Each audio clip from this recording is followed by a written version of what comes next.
विदिशा के माता पिता की खामोशी सभा में बैठे सभी लोगों को काफी ज्यादा काट रही थी। युवराज रुद्रदेव हैरान थे कि आखिर वो दोनों चुप क्यों हैं। प्रधानमंत्री सर्वदमन ने विदिशा के माता पिता की ओर देखते हुए कहा, आखिर आप लोग चुप क्यों हैं? जवाब दीजिए। लेकिन प्रधानमंत्री सर्वदमन के कहने के बाद भी वो लोग चुपचाप सिर नीचे किए हुए खड़े थे। प्रधानमंत्री सर्वदमन दोबारा उनसे कुछ पूछते कि वहां आई एक आवाज ने सबको चौंका दिया। मैं युवराज शक्तिमौली को क्षमादान देने के लिए सहमत हूं। वो आवाज और किसी की नहीं बल्कि विदिशा की थी, जो कि अभी तक वहां चुपचाप खड़ी होकर वहां हो रहे क्रियाकलापों को देख सुन रही थी। उसके इतना कहते ही युवराज रुद्रदेव और कुलगुरु विचित्रवीर समेत वहां मौजूद वो सभी लोग जो शक्तिमौली को क्षमा देने के पक्षधर थे, उनके चेहरे पर एक हर्ष की लकीर दौड़ गई। और जो लोग युवराज शक्तिमौली को क्षमादान देने के पक्षधर नहीं थे, ऐसा लगा कि उन्हें सांप सूंघ गया हो। और उन सब का चेहरा निराशा से भर गया था, जिसमें युवराज परमदेव और मंत्री दामोदर भी शामिल थे। विदिशा का बयान सुनने के बाद कुलगुरु ने राज्य के नियमों के अनुसार उसकी बात की पुष्टि करने के लिए फिर से पूछा, विदिशा, क्या तुम्हें पूर्व युवराज शक्तिमौली के ऊपर लगे आरोपों के बारे में जानकारी है? कुलगुरु विचित्रवीर ने विदिशा से सवाल करते हुए पूछा। जी कुलगुरु, मुझे पूरी जानकारी है। विदिशा का चेहरा आत्मविश्वास से भरा हुआ था। क्या तुम्हारे ऊपर इस बात को मानने के लिए किसी भी तरह का कोई दबाव डाला गया है? कुलगुरु विचित्रवीर ने विदिशा को देखते हुए अगला प्रश्न किया। नहीं गुरुदेव, विदिशा ने कुलगुरु विचित्रवीर के सवाल का जवाब देते हुए कहा। क्या तुम ये बात अपनी पूरी चेतना के साथ कह रही हो? कुलगुरु का अगला प्रश्न थोड़ा गंभीर था, क्योंकि वो इस बात से पूरी तरह वाकिफ थे कि विदिशा पिछले 25 सालों से अपनी मानसिक स्थिति में नहीं थी। इसलिए राज्य का मुख्य न्यायाधिकारी और कुलगुरु होने के नाते विचित्रवीर का कर्तव्य था कि किसी के साथ किसी भी तरह की नाइंसाफी ना हो पाए। हाँ गुरुदेव, मैं ये बात बिना किसी दबाव के पूरे होशो हवास में कह रही हूँ। विदिशा का जवाब सुनते ही शक्तिमौली को क्षमादान देने के पक्षधर कुलगुरु का चेहरा सुबह खिले हुए गुलाब की तरह खिल गया और उन्होंने उद्घोषक को इशारा करके अपने पास बुलाया और वो मोरपंख और ताम्रपत्र लेकर उनके पास पहुंचा। कुलगुरु ने निर्णय लिखना शुरू ही किया था कि मंत्री दामोदर ने फिर से प्रश्न करने के उद्देश्य से सभा के सामने अपनी बात रखते हुए बोला, मुझे ये निर्णय स्वीकार नहीं है। और मुझे क्या, मंत्री परिषद में तमाम लोगों को यह निर्णय स्वीकार नहीं है। दामोदर की बात सुनते ही कुलगुरु का चेहरा तमतमा गया। उनके सब्र का बांध टूट चुका था, जो अभी तक उन्होंने संभाल कर रखा था। वो लाल लाल आंखें करके अपने आसन से खड़े हो गए और उनके खड़े होते ही सारी सभा खड़ी हो गई और उन्होंने दामोदर की ओर देखते हुए कहा, दामोदर, मैं बहुत देर से तुम्हारी कृतज्ञता देख रहा हूं। ऐसा ना हो कि उधर शक्तिमौली को क्षमादान मिले और इधर तुम्हें दंड मिल जाए। अतः तुम्हारी भलाई इसी में है कि सभा परिषद द्वारा दिए गए निर्णय को खुले हृदय के साथ स्वीकार करो। कुलगुरु का इशारा साफ था कि अब उसकी दुष्टता बर्दाश्त नहीं की जाएगी। लेकिन दामोदर इतनी आसानी से हार मानने वाला नहीं था। उसने अपनी आवाज नीची करके अपनी अगली चाल चलते हुए कहा, क्षमा करें कुलगुरु, लेकिन मेरे कहने का आशय यह नहीं था। इस राज्य का मंत्री और सभा का सदस्य होने के नाते मुझे अपनी बात यहाँ रखने का अधिकार है और मैं आपसे भी यही अपेक्षा रखता हूँ कि आप भी मेरी बात पूरी तरह से बिना सुने कोई भी अनुचित निर्णय नहीं लेंगे। दामोदर की बात में क्षमा कम, कटाक्ष की बू ज्यादा आ रही थी। ठीक है, अपनी बात रखो।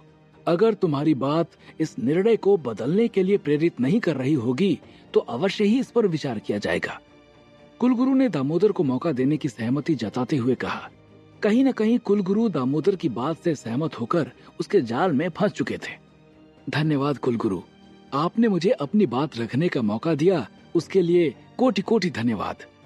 कहते हुए उसने कुलगुरु को धन्यवाद दिया और उनके आसन पर बैठने के बाद अपनी बात रखनी शुरू कर दी। जैसा कि सर्वविदित है कि पूर्व युवराज शक्तिमौली को गृह निष्कासन का दंड कितने बड़े अक्षम्य अपराध के लिए मिला था, लेकिन अभी इस समय राज्य की प्रतिकूल परिस्थितियों के मद्देनजर उनका दंड क्षमा किया जा रहा है। लेकिन मैं इसके पक्ष में नहीं हूँ। लेकिन इस अपराध की भुक्तभोगी विदिशा के द्वारा क्षमादान देने से सभी नियम कानून निरर्थक हो गए हैं। लेकिन मैं फिर भी यहाँ उपस्थित सभी लोगों का ध्यान इस बात की ओर आकर्षित करना चाहता हूँ कि पूर्व युवराज शक्तिमौली को भले ही क्षमादान मिल जाए, लेकिन इस राजकाज को चलाने के लिए उनकी हिस्सेदारी को नगण्य किया जाए एवं उनकी हैसियत मात्र एक निवासी की तरह रहे। उन्हें राज परिवार को मिलने वाली किसी भी प्रकार की सुख सुविधाओं से वंचित रखा जाए। कहते हुए दामोदर ने अपनी बात खत्म की तो वहां मौजूद तमाम लोगों ने आपस में खुसुर पुसुर करना शुरू कर दिया था। वहां मौजूद अधिकतर लोग दामोदर के समर्थन में थे। यहाँ तक कि अभी तक दामोदर के ऊपर अपना क्रोध दिखाने वाले कुलगुरु स्वयं इस बात से सहमत थे।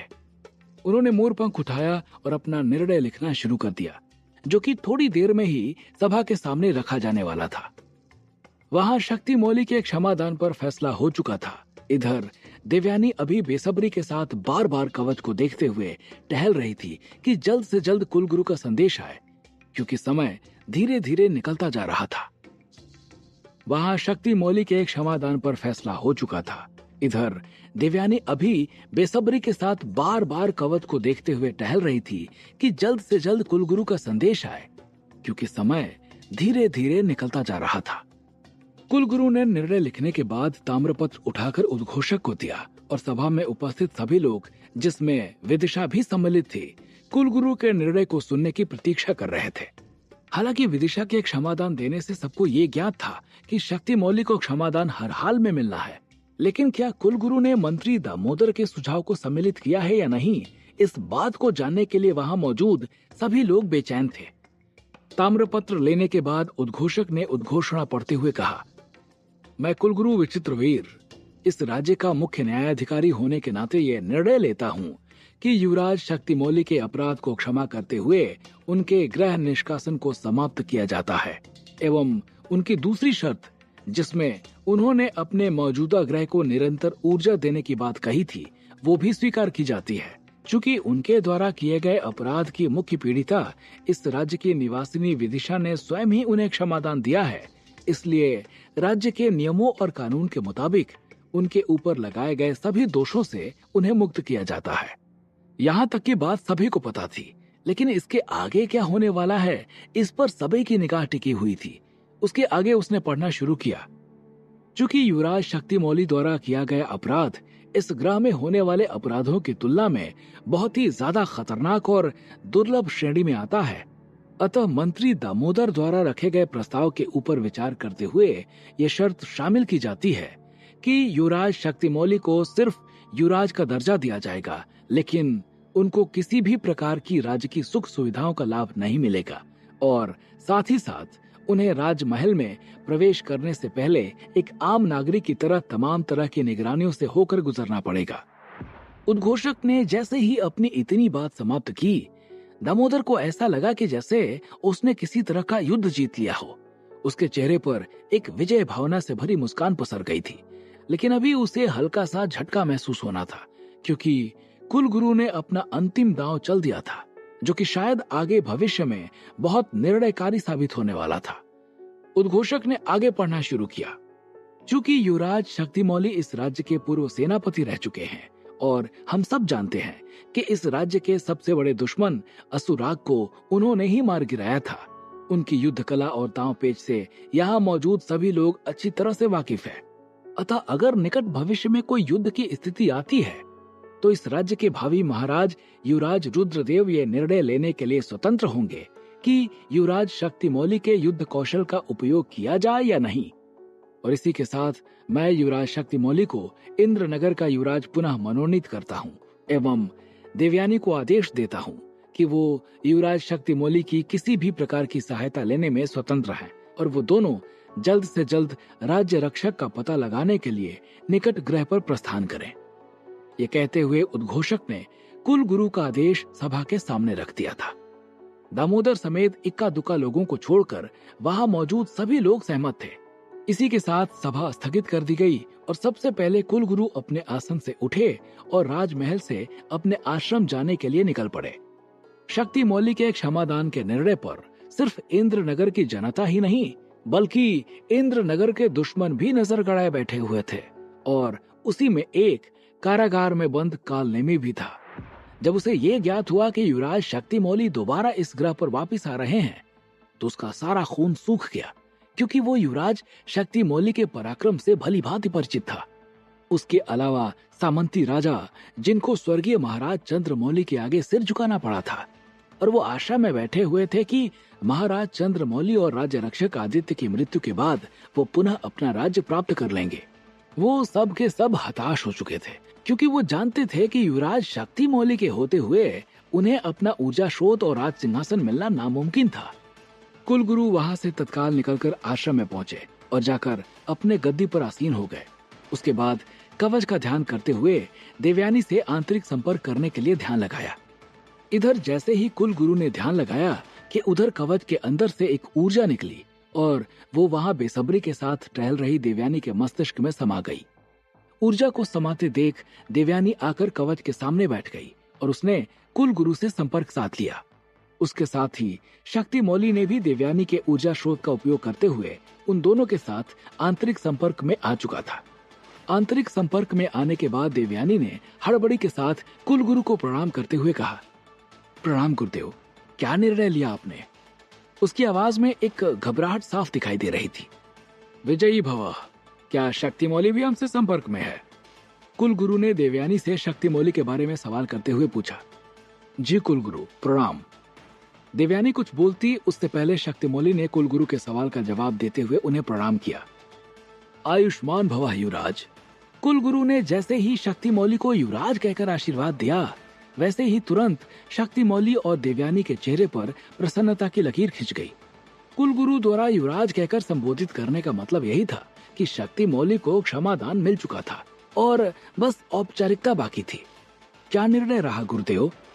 देवयानी ने औपचारिकता निभाते हुए कुलगुरु से प्रश्न करते हुए पूछा। युवराज शक्तिमौली को विदिशा ने स्वयं क्षमादान दे दिया है, इसलिए और किसी का निर्णय उसमें मायने नहीं रखता था। जैसे ही कुलगुरु ने विदिशा का नाम लिया, देवयानी और शक्तिमौली दोनों चौंक गए। ऐसा लगा कि जैसे पूस की रात में किसी ने उनके ऊपर घड़ा भर पानी डाल दिया हो। क्या विदिशा जीवित है? देवयानी ने शक्तिमौली के मन में भी उपज रहे प्रश्न को पूछते हुए कहा। हाँ, कहते हुए कुलगुरु ने इंद्रनगर में हुए सारे घटनाक्रम को सुना दिया था। देवयानी को अपने ऊर्जा स्रोत से जुड़े शक्तिमौली के प्रसन्नता का एहसास हो रहा था कि विदिशा का नाम सुनते ही कैसे शक्तिमौली के मस्तिष्क में प्रसन्नता के विचार फैल गए थे।